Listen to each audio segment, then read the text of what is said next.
नमस्कार बच्चों, आज हम पढ़ेंगे हिंदी व्याकरण में शब्द विचार। क्या पढ़ेंगे बच्चों? शब्द विचार। शब्द विचार के माध्यम से जिसके अंतर्गत हम पढ़ेंगे शब्दों के प्रकार कि उसकी उत्पत्ति, रचना के आधार पर, अर्थ के आधार पर, स्रोत के आधार पर उनकी उत्पत्ति किस किस प्रकार से हुई है। शब्द तो बच्चों आप लोग जानते ही हो कि वर्णों के सार्थक समूह को शब्द कहते हैं। अगर हम बोलेंगे कमल तो ये एक सार्थक वर्णों का समूह है जो एक शब्द है। और अगर हम बोलेंगे मलक तो ये सार्थक समूह नहीं है, तो इसे हम शब्द नहीं कहेंगे। तो बच्चों इस पाठ में हम पढ़ते हैं शब्दों के बारे में। तो आइए शुरू करते हैं आपका पाठ। शब्द विचार। पिछले अध्याय में आप वर्णों का अध्ययन कर चुके हैं। वर्ण भाषा की सबसे छोटी इकाई है। बच्चों मैंने आपको बताया था कि सबसे छोटी इकाई वर्ण मानी जाती है। वर्णों के मेल से शब्दों का निर्माण होता है, जैसे कमल, नदी इत्यादि अनेक शब्द बनते हैं। इन सभी से किसी अर्थ की अभिव्यक्ति हो रही है, अतः ये सभी सार्थक शब्द हैं। इनसे हमें लग रहा है ना कि अगर हम नदी बोल रहे हैं तो हमें हमारे दिमाग में एक नदी चलती है कि नदी कैसी होती है। पानी बोलते हैं तो हम एकदम से समझ जाते हैं कि पानी कैसा होता है। तो ये सार्थक शब्द हैं। जबकि लमक, दनी, नीपा, तापकी इनका कोई अर्थ नहीं है, शब्द नहीं है, क्योंकि इनसे कोई भी अर्थ की अभिव्यक्ति नहीं होती।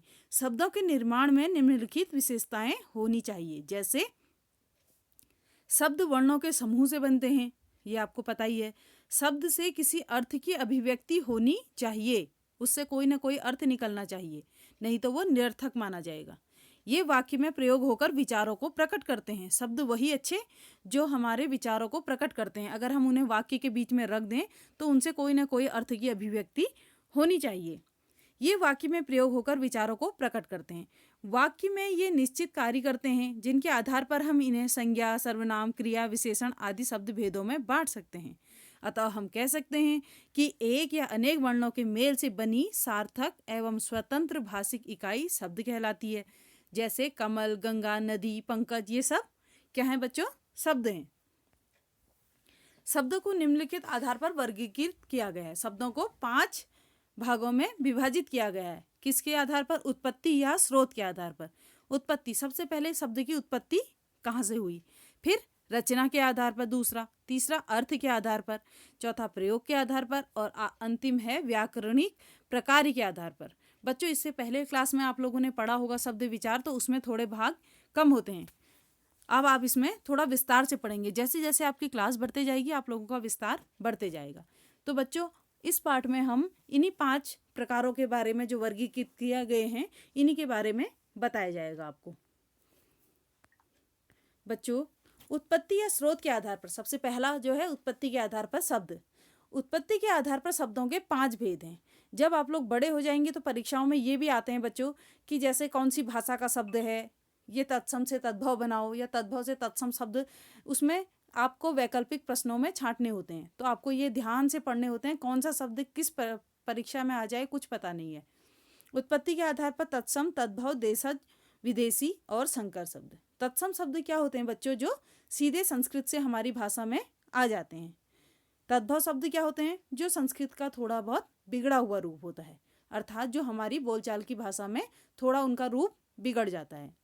तत्सम शब्द जैसे सूर्य, और हम क्या बोलते हैं? सूरज, सूरज निकल गया, तो हम उसे थोड़ा बिगाड़ देते हैं। देशज शब्द क्या होते हैं?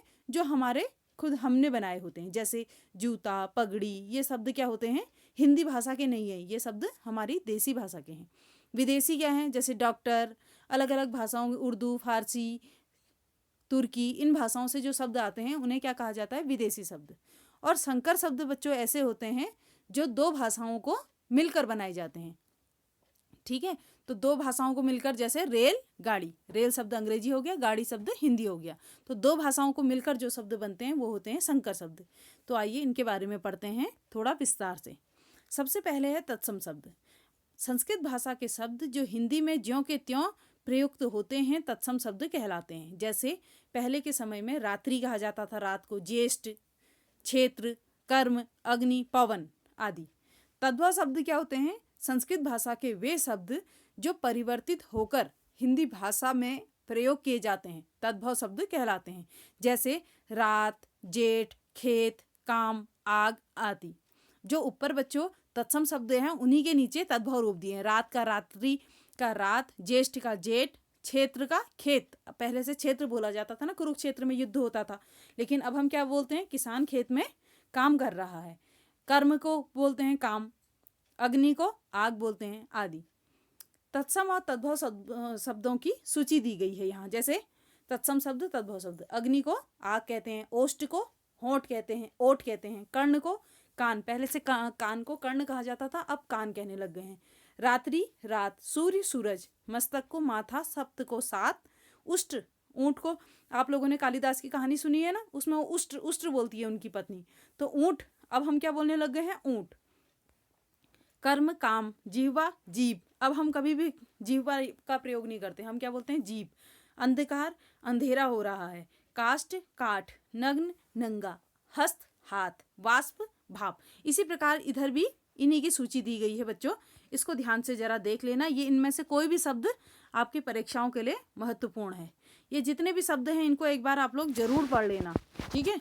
अगर मैं इनको पढ़ने लगूंगी तो वीडियो बहुत लंबी हो जाएगी। आगे देखो बच्चों, देशज शब्द। तीसरा, पहले तत्सम, दूसरा तद्भव, तीसरा है देशज। देशज शब्द वे शब्द जो क्षेत्रीय प्रभाव से परिस्थितिवश एवं आवश्यकता अनुसार निर्मित होकर प्रचलित हो गए हैं, देशज शब्द कहलाते हैं। जैसे जूता, झुग्गी, डिबिया, लकड़ी, खिड़की, पगड़ी, भोंदू, ठोकर आदि। ये शब्द आप लोगों को पढ़कर ही अंदाज आ जा रहा है कि ये शब्द क्या हैं, हमारे खुद के बनाए गए हैं। ये हमारे अपनी क्षेत्रीय भाषा है, जिसे हम क्या बोलते हैं, बोली भी बोलते हैं। तो ये जो हमारी बोली होती है, क्षेत्रीय भाषा, वहाँ से आए हैं ये शब्द। अगला है घ, विदेशी शब्द। समय समय पर भारत में अनेक जातियां आई जो अपने साथ अपनी अपनी भाषाएं लाई।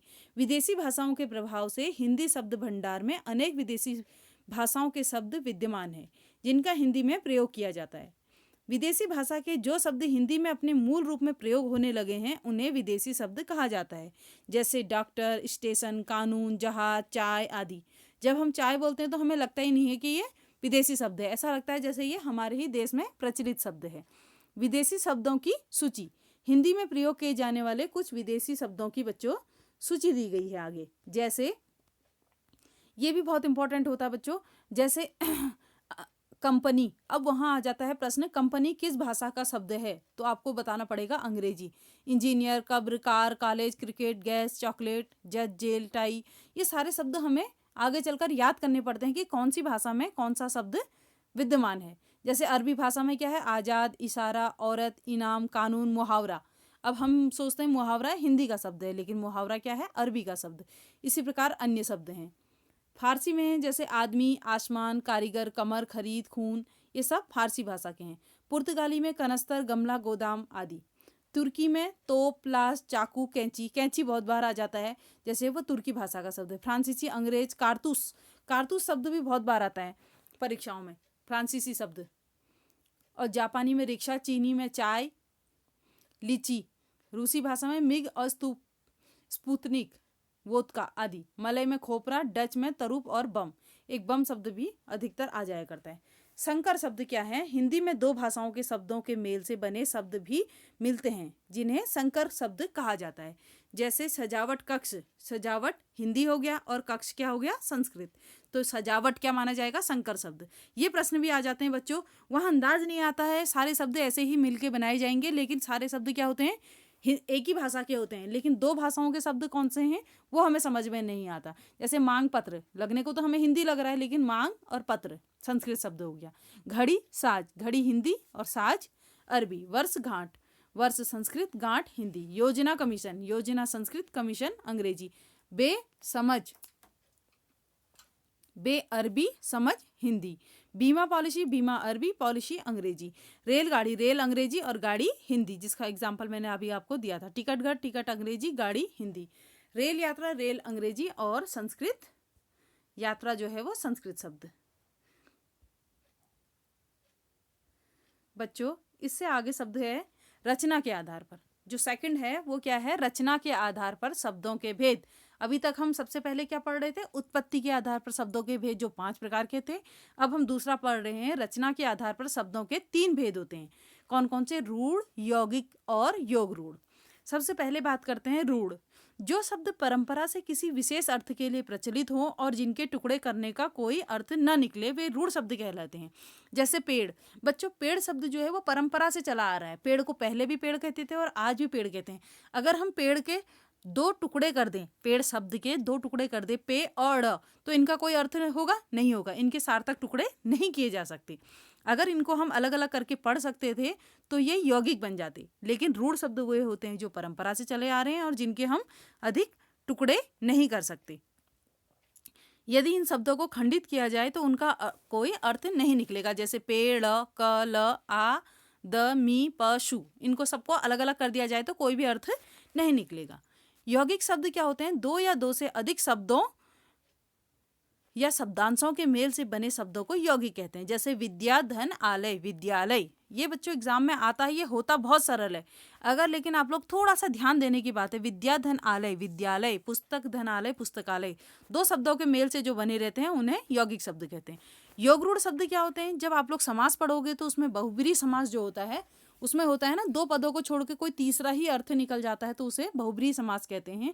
उसी प्रकार योगरूढ़ भी, जो शब्द दो या दो से अधिक शब्दों या शब्दांशों के मेल से बने हों पर किसी विशेष अर्थ को दर्शाने वाले हों, वे योगरूढ़ शब्द कहलाते हैं। जैसे दशानन, दस, धन, आनन, मुख, अर्थात 10 मुख वाला साधारण अर्थ में न आकर रावण के लिए रूढ़ हो गया है। दशानन कहते हैं तो आप लोग क्या समझते हो कि रावण को ही, रावण का नाम है। वैसे 10 का अर्थ क्या होता है? 10 मुंह वाला। दशानन का अर्थ क्या होता है? 10 मुंह वाला। ठीक है, लेकिन हम दशानन में रावण को ले लेते हैं। जैसे पीताम्बर बोलते हैं तो पीताम्बर में हम किसको ले लेते हैं? विष्णु भगवान को, जबकि पीला है अंबर जिसका, अर्थात विष्णु भगवान। जैसे जलद, इनमें जल अर्थात पानी, धन, द, देने वाला। किंतु जल देने वाली प्रत्येक वस्तु, नदी, जल, कुआं, तालाब आदि को जलद नहीं कहते। जल हम किसको कह देते हैं? यह शब्द केवल बादल के लिए ही प्रयोग होता है। जलद हम किसे कहते हैं? बादल को। ठीक है, लेकिन जैसे अब पानी तो हमें नदी भी दे रही है, कुएं से भी हमें पानी मिलता है, उन्हें हम जलद नहीं कहते हैं। जलद हम केवल बादल को ही कहते हैं, जल देने वाला। ठीक है, तो अर्थ के आधार पर शब्दों के 4 भेद होते हैं। जैसे एकार्थी, अनेकार्थी शब्द, पर्यायवाची शब्द और विलोम या विपरीतार्थक शब्द। इन चारों को कहते हैं अर्थ के आधार पर शब्द। ठीक है बच्चों, तो इसमें हम पढ़ेंगे सबसे पहले एकार्थी शब्द। जिन शब्दों का अर्थ सदा एक सा रहता है उन्हें एकार्थी शब्द कहा जाता है। जैसे पेड़, घर अथवा यथा, रेडियो, एक्सरे, राम, श्याम आदि। इनके हमेशा जो अर्थ होते हैं वो एक ही अर्थ होते हैं और एक से होते हैं, इसका कोई दूसरा अर्थ नहीं होता। जैसे पेड़ है तो पेड़ का एक ही अर्थ होता है कि पेड़, उसके अलग अलग अर्थ नहीं होते ना। फिर दूसरा है अनेकार्थिक शब्द। कुछ शब्द ऐसे होते हैं जो प्रयोग के अनुसार विभिन्न परिस्थितियों में भिन्न भिन्न अर्थ देते हैं, उन्हें अनेकार्थी शब्द कहते हैं। जैसे अंबर। अब अंबर का प्रयोग हम क्या करते हैं? जैसे पीताम्बर, पीला है अंबर जो, यानी कि पीला कपड़ा। और एक अंबर हम किसे कहते हैं? आकाश को। तो कोई कोई शब्द ऐसे होते हैं जिनको अगर हम पीताम्बर बोलेंगे तो वो कपड़े के रूप में प्रयोग होगा, अगर हम बोलेंगे कि अंबर नीला है तो वो आकाश के रूप में प्रयोग किया जाएगा। ऐसे है कर। कर का अर्थ क्या होता है? हाथ। ठीक है, और दूसरा क्या होता है? हाथी की सूंड। और एक कर का अर्थ टैक्स भी होता है। एक कर का अर्थ क्रिया का एक रूप भी होता है। ठीक है, कनक का अर्थ सोना और कनक का अर्थ धतूरा। इसी प्रकार ग है पर्यायवाची शब्द। जिन शब्दों के अर्थ में समानता हो उन्हें पर्यायवाची शब्द कहते हैं। समानता होनी चाहिए। जैसे कमल, जलज, पंकज, सरसिज, वारिज आदि। ये सब एक ही नाम है, इनके अलग अलग नाम दिए गए हैं। एक अर्थ एक ही है लेकिन नाम अलग अलग दिए गए हैं, तो इसे कहते हैं पर्यायवाची शब्द। इसके बाद है बच्चों विलोम शब्द। कुछ शब्द ऐसे होते हैं जो विपरीत अर्थ या भाव प्रकट करते हैं, उन्हें विलोम या विपरीतार्थक शब्द कहते हैं। जैसे ऊंच, नीच, दिन, रात, जन्म, मरण आदि। तो ये आप लोगों ने पहले भी पढ़े हैं और आपको आते भी हैं। बच्चों अगला है चौथा, प्रयोग के आधार पर शब्द भेद। प्रयोग के आधार पर शब्द 3 प्रकार के होते हैं: सामान्य शब्द, तकनीकी शब्द, अर्ध तकनीकी शब्द। बच्चों इससे पहले वाली कक्षा में शायद आपने पढ़ा होगा प्रयोग के आधार पर विकारी और अविकारी, लेकिन यहाँ आपकी जैसे जैसे कक्षा बढ़ती जाएगी आपके जो प्रयोग के आधार पर शब्द हैं वो बदलते जाएंगे। प्रयोग के आधार पर 3 भेद बताए गए हैं। सामान्य शब्द, सामान्य जीवन और कार्यों से जुड़े शब्द सामान्य शब्द कहलाते हैं। जैसे दाल, चावल, अच्छा, बुरा, ये सामान्य शब्द हुए जिन्हें हम सब प्रयोग करते हैं। तकनीकी शब्द, किसी विशेष व्यवसाय, ज्ञान, विज्ञान से जुड़े शब्द जिनका प्रयोग विशिष्ट संदर्भ में होता है, तकनीकी शब्द कहलाते हैं। जैसे आवेदन पत्र, सीमा शुल्क, अभिरक्षा, न्याय, तंत्रिका, उत्पाद आदि। ये हम अपने दैनिक जीवन में प्रयोग नहीं करते। ये विज्ञान से जुड़े हुए शब्द हैं जो कहीं कहीं प्रयोग किए जाते हैं। अर्ध तकनीकी शब्द, जो शब्द तकनीकी होते हुए भी आम जीवन में अधिक प्रचलित होने के कारण सामान्य लोगों द्वारा प्रयुक्त होते हैं, अर्ध तकनीकी शब्द कहलाते हैं। जैसे रस, अक्षर, बल, चुनाव, कानून, ये तकनीकी भी हैं लेकिन हम हमेशा इनको प्रयोग भी करते हैं। कानून हमेशा हर किसी की जुबान पर रहता है। क्यों? क्योंकि इसका प्रयोग हम अधिकतर करते हैं। पांचवा प्रकार है बच्चों शब्द विचार का। व्याकरणिक प्रकार के आधार पर व्याकरण की दृष्टि से सभी शब्द एक से ही नहीं है। क्यों? कोई शब्द कर्ता या कर्म है, कोई संज्ञा या सर्वनाम, कोई काल, वचन या कारक आदि के कारण बदल जाते हैं, जबकि कुछ शब्दों पर लिंग, वचन, कारक, काल आदि का कोई प्रभाव नहीं पड़ता, अर्थात उनमें कोई बदलाव नहीं आता। इसी रूप परिवर्तन के आधार पर शब्दों को दो भागों में बांटा गया है। शब्द कौन कौन से? विकारी शब्द और अविकारी शब्द। बच्चों, जो विकारी शब्द होते हैं उनमें क्या क्या आते हैं? संज्ञा, सर्वनाम, विशेषण, क्रिया। और जो अविकारी शब्द होते हैं क्रिया, विशेषण, संबंध बोधक, समुच्चय बोधक, विस्मय आदि बोधक। विकारी शब्द वो होते हैं जिनमें हम परिवर्तन कर सकते हैं, ठीक है।